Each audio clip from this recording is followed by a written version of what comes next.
I had this desire, this burning desire to be on stage. I loved the feeling of connecting with people because I would see myself, an observer in the audience, how much I connected with the message of what was happening on stage or on the screen, if you're in theater as well. And it always was a good feeling. It was a feeling of connection, of expression, of, hey, me too, alignment. I would align with the characters' stories. And the excitement of that seemed so special. From that time, later, understanding that connection piece could be all of us. So the journey of standing on stage, the fear, how can I connect those two pieces? So learning that connection, understanding how I felt as an audience member, welcoming, open to listen, wanting to learn, is really a strong principle that I use today in my own coaching practice to help others. I think we are in the profession of every time when we go in front of audiences, whether it is one-to-one, whether it is a group, whether it's a very large group, it's all about connection, right? And communication, the center of it is connection. What do you think about that? Well, I think you're 100% right, but the connection cannot be forced. And I think the secret, and you just talked about it, was sharing the story.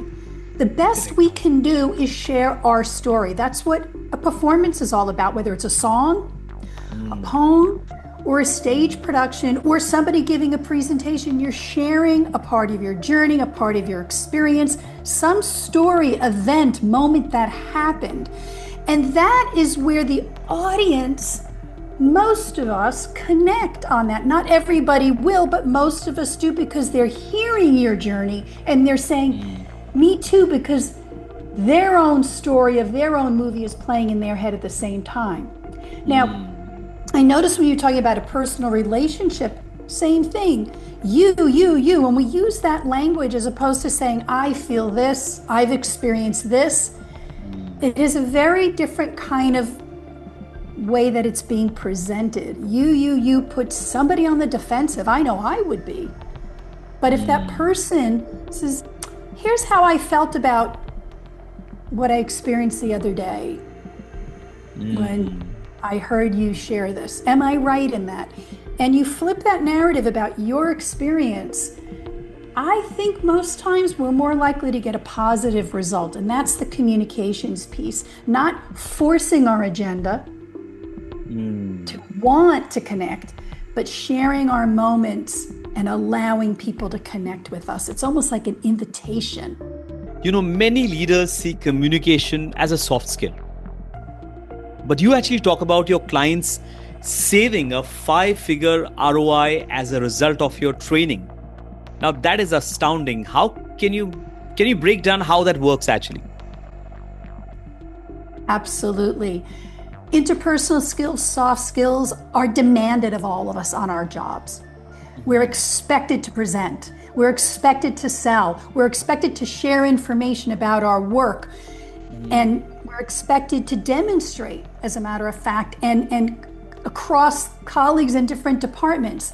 However, so little attention is given to training those skills, but moreover, I think, or what I've experienced is, how do we measure that? How do you know that having better interpersonal communication skills is actually helping the organization?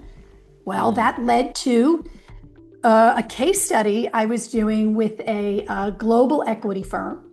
And in coaching their VPs, we discovered the average person had 10 meetings, sometimes a day.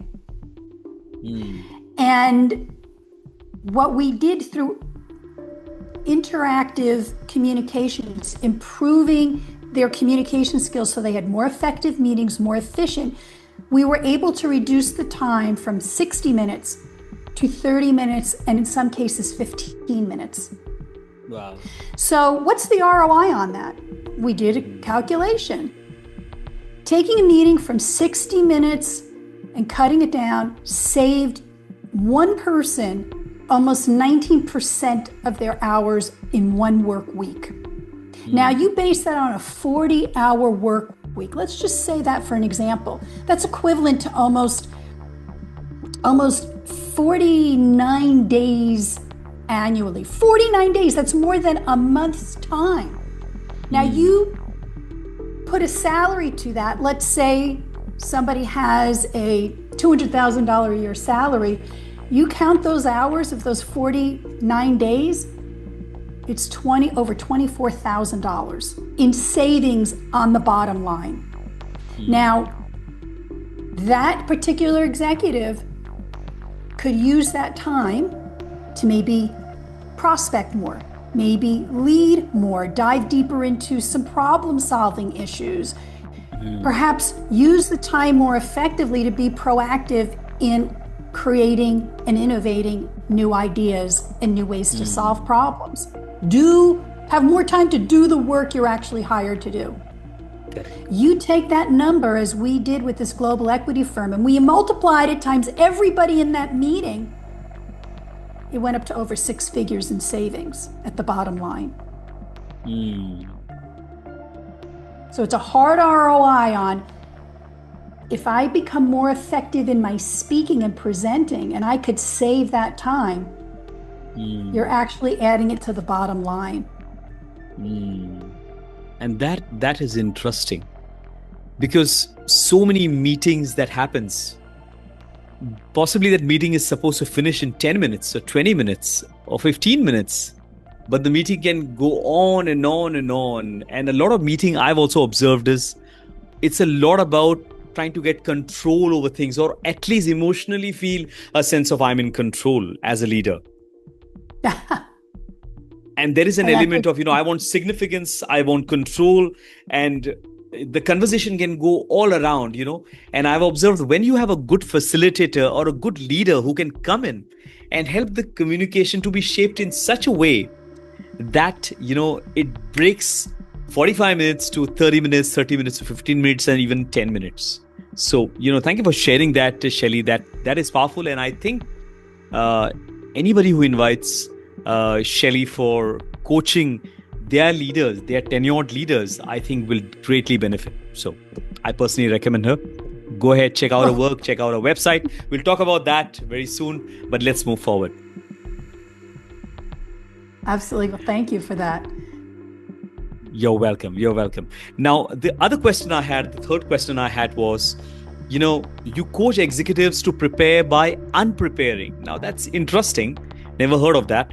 You coach executives to prepare by unpreparing. How does this shift actually lead to effective outcomes? So it's counterintuitive, right? Yeah, we spend all these hours preparing to be in more meetings. Now, I've never heard anybody say, I need to be in more meetings. I want to be in more meetings. I wish meetings were longer. Most of us are scratching our head. Let me get out of here. I know, at least in my experience, that was the case. Well, the same ROI applies. Look at the hours you spend preparing your meeting time. Sometimes if you have a big presentation, it could be hours. It can involve departments like marketing and other areas, HR, to really put together a slide deck, create the perfect statements, cover all your points. Well, I have a 4-minute drill in my framework, 4 minutes, that could help you prepare for that 60-minute meeting. That could take hours of preparation, that maybe it's 4 or 5 hours. Maybe you could bring it down to an hour. Again, time and cost savings. So the 4-minute drill gets you on message with a very specific call to action. What's my big idea for this meeting? Give me a specific example, and then what's the value? That's all you need to know. When you share a story, as you did in the beginning when you were a little boy, I talked about my time on stage. That story does not need a script. I don't need to spend hours writing it. But just knowing the example, and maybe there's multiple examples in your presentation, doing that 4-minute drill to identify those examples and value. When you're retelling, when you're reflecting on that moment, the script is there. It's natural. It's how you see it in your mind. So you don't have to over prepare in memorizing scripts and things of that nature. That's where most of us get hung up and get nervous. So this is my way of unpreparing. Just do the best you can. Nothing wrong with having a note card that has an exact quote or number. That's important. You want to be truthful about that, and that's okay to read that off. But for the most part, that's all the preparation my clients have done to lead great meetings, to facilitate great meetings, and let the conversation flow from there. It's a lot more organic. You sound more human and more compassionate and honest. And that is where people connect. Back to that story of connection. And so true, you know. We live in a world wherein teleprompters and scripts are basically used, you know, even in large gatherings all across the world. But I think organic, when people speak from the heart, and I think stories are very powerful. Even in the profession that I'm in as a speaker, I've realized that stories really connect, like you shared earlier as well. Stories really connect. It helps people, you know, to put themselves in the place of the audience, you know. So there is a whole spark of connection. Great news. The conversation continues. When you subscribe, like, and ring the bell, you'll know when a new episode has released. As always, speak remarkably.